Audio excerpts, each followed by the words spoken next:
Good evening. This is Doug and Melissa Hobman from Mesquite Field Farm. We thought this evening we'd sit down and have a chat about Holistic Management International and what they do for us and what they've done for us in the past and how the process kind of functions. We've written a list of questions, so we're going to start with the questions and then we'll just ad-lib it from there and it'll lead into the conversation. You want to go? Sure. So, excuse me, the first question is to introduce yourself and give your background, so I'll let you go. So I'm Doug Haveman. I'm a recovering computer information technology guy that spent 25 years in the computer industry and decided we wanted to go into farming. So we did exactly that. We quit the corporate world and started on our farm. Well, I quit the corporate world and started in farming, and Melissa is still in her career. I'm a military vet, U.S. Army veteran, Desert Storm vet. Work with the Battleground and Breaking Ground program, and now the camp program for the NRCS. And now to you. So I'm Melissa Holland, hi, and I work in a media company for a cluster of radio stations in San Antonio. I've been there for over 20 years. At some point that became my career, and I help out here at the farm when I can. Currently with COVID, I'm working from home 5 days a week, which has been really nice because it's usually an hour and a half commute each way. So, yeah, that's me.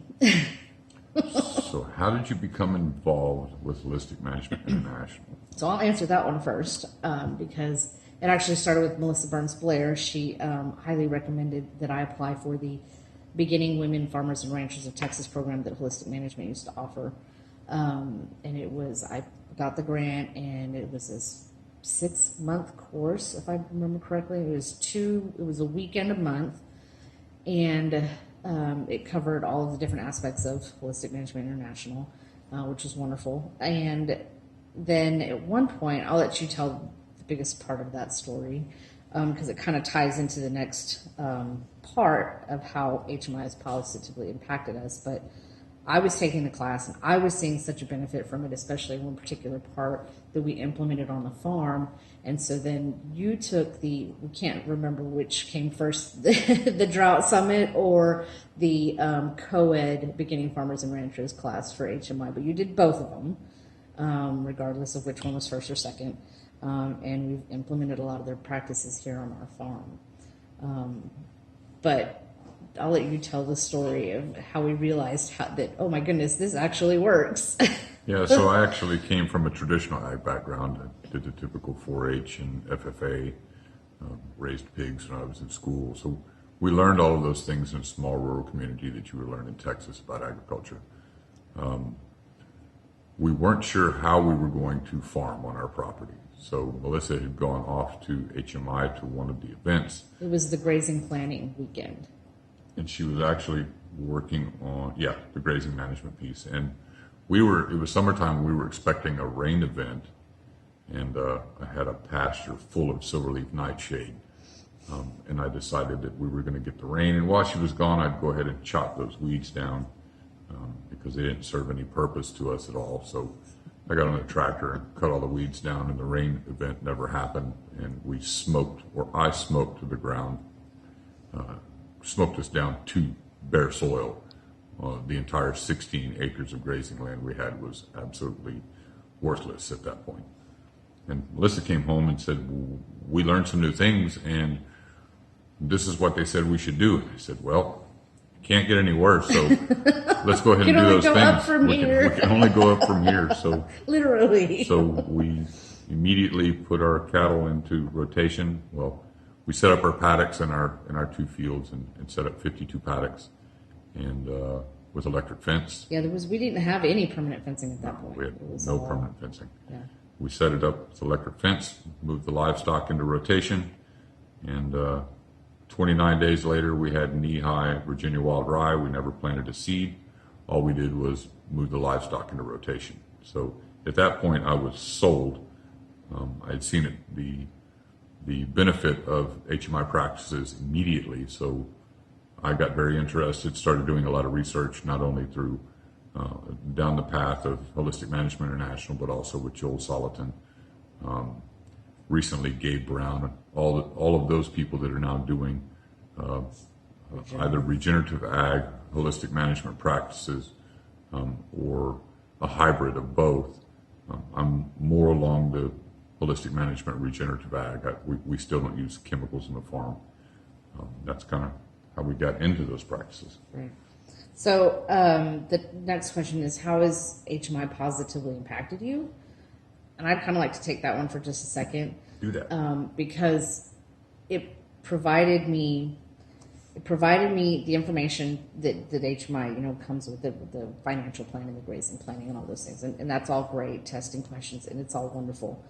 The impact that I've actually found that is less tangible is more psychological for me, in that I know that 95%, 99% of the problems that you experience on a farm is a management problem, right? And I also know that with the tools that I've learned with HMI, I can make changes to that and I can fix those issues. And so it's really helped ease a lot of my anxiety, because I know, there's a lot of farmers that they think that they're really just left to the whim of nature and rain or no rain and all these other problems that they have no control over, and it causes them a lot of anxiety. And I know that having the framework of HMI, that I actually have the ability to impact that, and we can fix those issues and make it better. And for me, that just helps ease a lot of the anxiety that I have about farming. Yeah, the HMI practices really make us pretty nimble. A lot of the decision trees and cost-benefit analysis, return on investment, things that you learn, and as well as the things that you put into practice through your business planning sessions, really makes you very nimble to market changes and market fluctuations. So, in the space we're in right now, in this pandemic of COVID-19, we've actually seen an increase in our profitability and an increase in our sales, because we shifted our model based on the needs of the community. We were able to predict what was going to happen when the processing facilities became backed up and the distribution process was broken.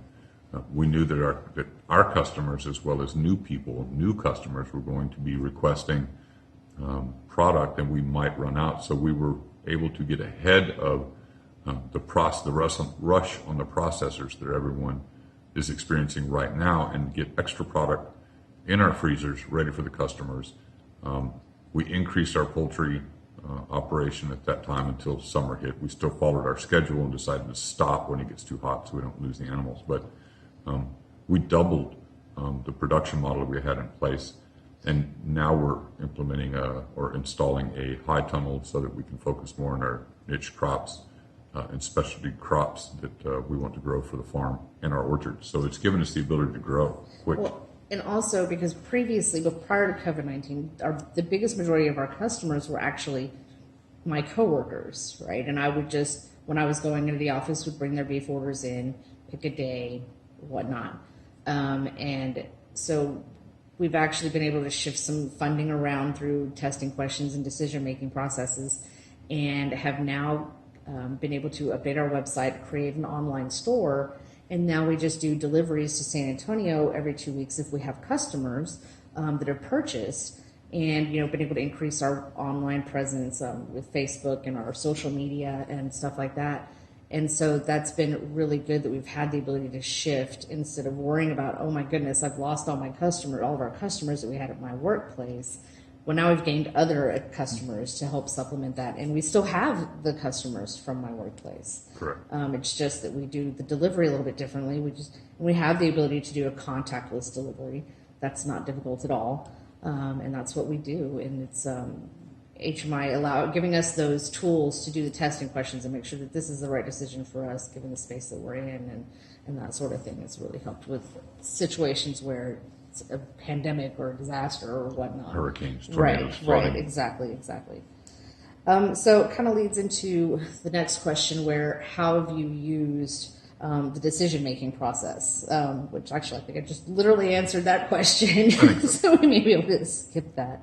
Kind of want to share some specific examples, that's a new word, examples of changes, improvements you've seen, be it financially, socially, or out on the land. How did these changes, improvements come about? And if we have pictures, which we'll provide. So I know, again, for me, back to the psychological aspect and the easing the anxiety, when we run into situations where you had health issues and I had health issues, and we had to take our animals out of rotation because we couldn't physically maintain that continued rotation. That didn't bother me because I knew that with HMI practices, in 6 months, not even 6 months, even 2 or 3 months, we were going to see drastic changes in those pastures. So even if our cattle, for whatever reason, overgraze a pasture, I know we can correct that in a very short amount of time, and it doesn't bother me as much as I think it would if I didn't have that framework. Absolutely, absolutely. So when you think about a catastrophe, we worked with farmers during Hurricane Harvey that they're down on the coast, and when the hurricane came in, they're in sand, so it literally picked up the grasses and forbs that they had been growing on their entire place for 10 years in the sand. It rolled it up like carpet and blew it away back to bare sand. So they were very quick to shift their model, and we learned those pieces, right? So in the holistic management processes, you're gonna plan for those catastrophes, and you're gonna plan you're gonna prepare your farm to be nimble, so that as you need to shift things based on the needs and changes of your environment, even natural disasters will not impact you as much. It's not that they're not going to damage your property or damage your business, but your ability to shift your model or change your business practices on the fly with the decision trees and the the 5 testing questions. You can make financial decisions and business model decisions very rapidly and get a very good understanding of what the impact is going to be before you ever spend a dollar going down that path.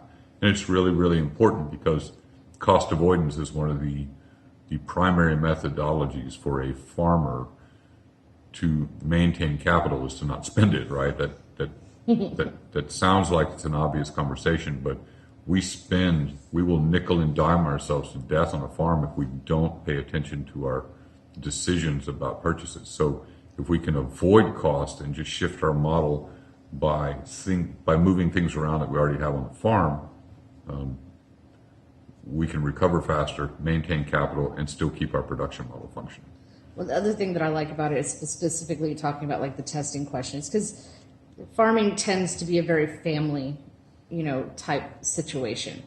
And with family, tempers can flare, and there's personal involvement in these conversations, right? There's you're wrong, I'm right, you're wrong, and it can get very heated and very out of control, and communication can become an issue.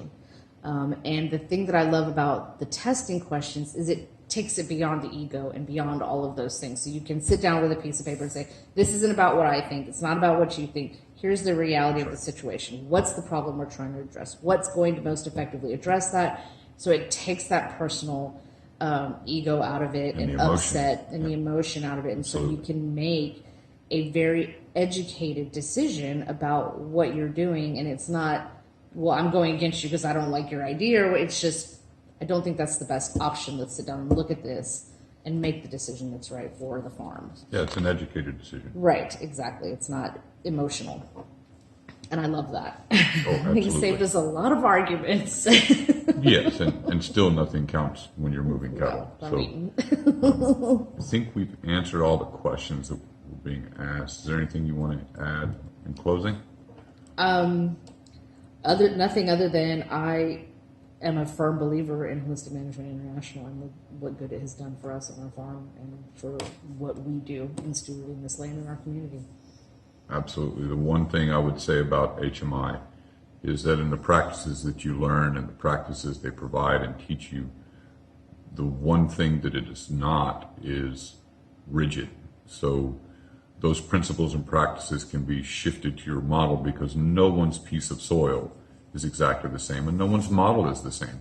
So they're very adaptable practices that will fit the needs of your model and your decision trees and your goals. management process, your management team's goals. So if you're thinking about getting into HMI, I highly recommend it. Absolutely. Well, I think that does us for this time. So we'll talk to you again on another fireside chat later. Thank you for your time. Bye.